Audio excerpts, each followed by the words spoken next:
Greetings and welcome back to room 303 in our chats with Emily as we're calling our readings through the 1,775 poems of the Johnson edition. We turn now to poem 70. Arcturus is his other name.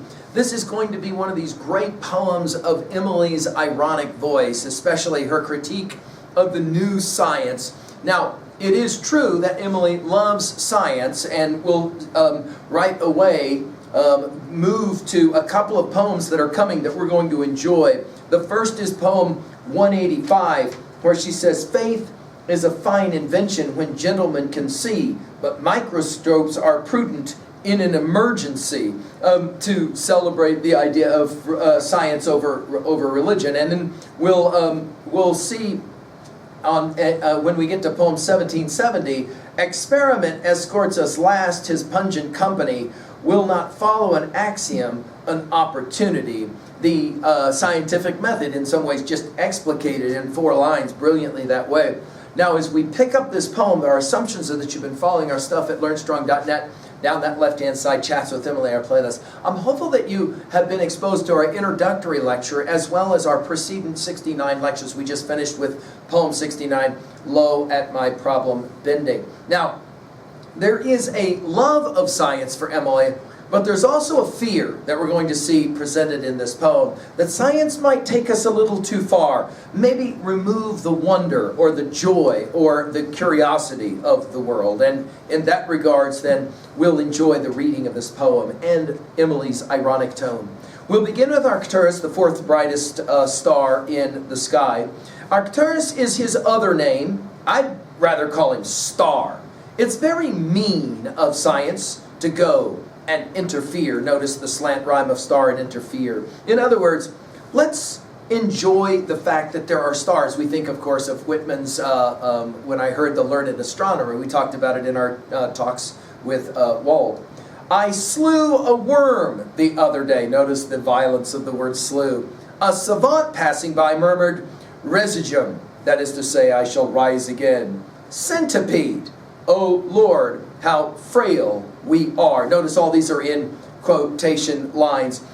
This, of course, is a fun way to say that we can think about worms as being worms, but notice this savant, i.e. science, will want to speak with the Latin word residuum, I shall rise again. This takes us back, by the way, to poem 62. You'll remember the explication of 1 Corinthians 15, the resignation motif.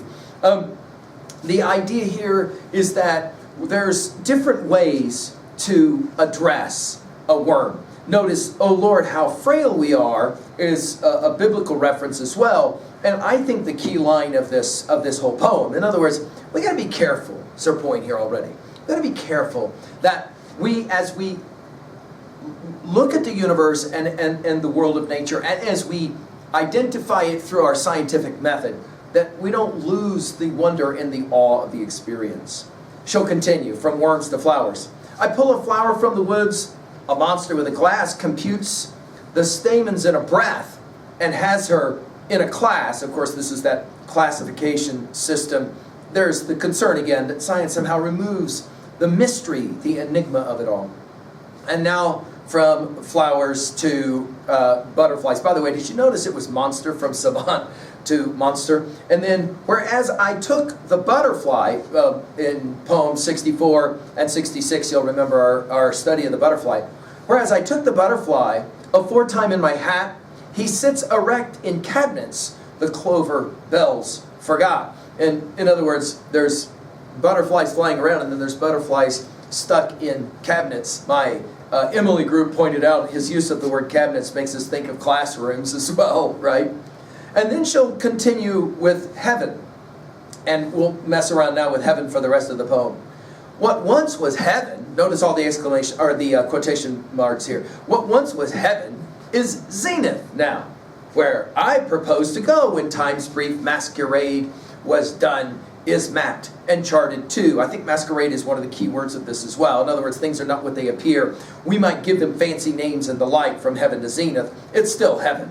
What if, and in 4 lines later it would be perhaps, "What if the poles should frisk about and stand upon their heads?" Notice there's no question mark here. "I hope I'm ready for the worst, whatever prank betides. In other words, we can get so fascinated with our science and the scientific method that we lose sight of what really matters, will be her point. And then she uses the word perhaps. When we get to poem 696, it will be acres of perhaps. There is no probably single better word to describe a whole lot of Emily's project than this word perhaps, and acres of perhaps is a wonderful term. In other words, Emily looks at the world and she sees acres of perhaps. She sees all these curiosities, these wonders that don't have to have exact answers. She worries about the exactitude of science, removing the mystery, the enigma, the wonder of it all. Perhaps, she says, the kingdom of heavens, notice it's in quotation marks, now we're back to more heaven, changed. I hope the children there won't be new-fashioned when I come and laugh at me and stare. Now, this is ironic because she's going to begin to talk about something that science has little purview of for her, and that is the afterlife.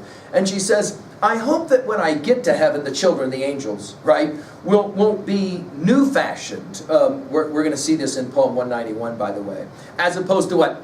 Old-fashioned, which will be the final stanza. I hope the Father in the skies, in poem 61, it was Papa above, now it's the Father in the skies, will lift his little girl, this will be a phrase that Emily will apply to herself several times, little girl, old-fashioned, that takes us back to poems 12 and 39, old-fashioned, naughty, everything.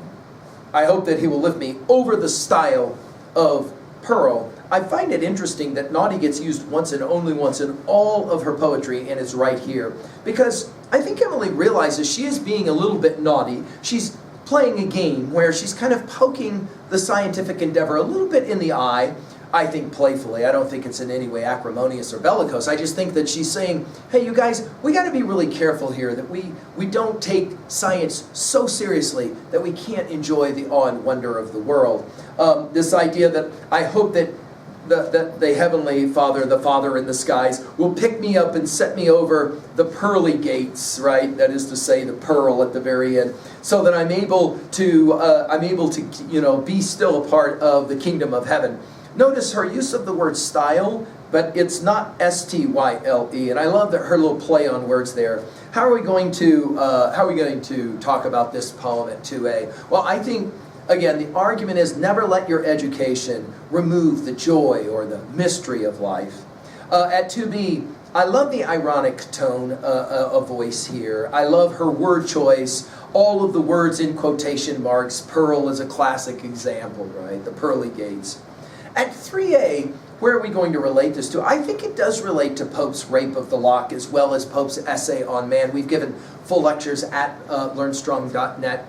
This idea that Pope had, that there's something that's being lost in essay on man, for example, presume not God to scan the proper study of mankind as man. And then he explicates this notion that what science is supposedly liberating us from ourselves, and yet is it actually the case, said on that isthmus, and of course his mock epic of the Rape of the Lock.